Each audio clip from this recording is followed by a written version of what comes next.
Good morning, folks. My name is Drew Stokesbury. I represent the 31st Legislative District in South King County and East Pierce County. I am also the lead Republican on the House Appropriations Committee, where I serve as the ranking member.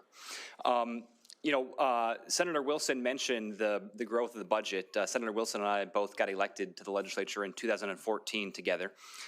With the governor's budget proposal of over $70 billion, that means that the state budget has doubled since the time we got elected just 8 years ago. I don't know very many families that have seen their household income double over the last 8 years. I don't know very many small businesses who have seen their revenue double over the last 8 years. Certainly that's not a perfect apples to apples comparison, but even when you adjust for population growth and inflation, the rate of government revenue growth and the rate of government spending growth has far outpaced the rate of personal income growth. So one thing that House Republicans and Senate Republicans will be working on this year, as Senator Wilson mentioned, is to deliver as much tax relief to the people of Washington as is possible. Washington was one of the only states in the country not to provide broad-based tax relief to its citizens over the past couple of years. Those ultra-conservative states like Massachusetts, New Jersey, New York, and California all found a way to do it. I think Washington should be able to find a way to do it as well. Senator Wilson alluded to the $15 billion budget surplus we had 2 years ago. We missed that opportunity to provide tax relief then, but we still have a $4-ish billion surplus depending on how you count for this upcoming biennium.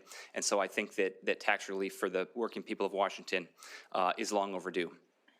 I think House Republicans will have a number of other priorities as well. Certainly encouraging prudence and responsibility in the budgeting process is chief among them. We're in pretty uncertain economic times.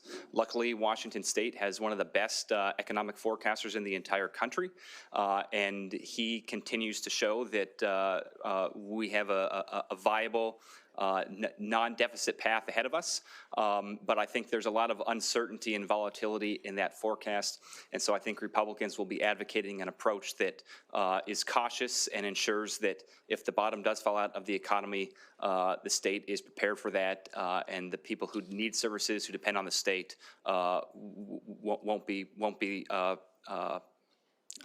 caught up in that. We also recognize that the budget can be a tool for a lot of good in a number of other areas. One of Republicans' top priorities is keeping communities safe. There's a lot of policy changes that I think our members will be advocating for, but there is capacity for the budget to help in some of those regards, such as providing grants to local cities and counties to increase recruitment and retention efforts for police officers.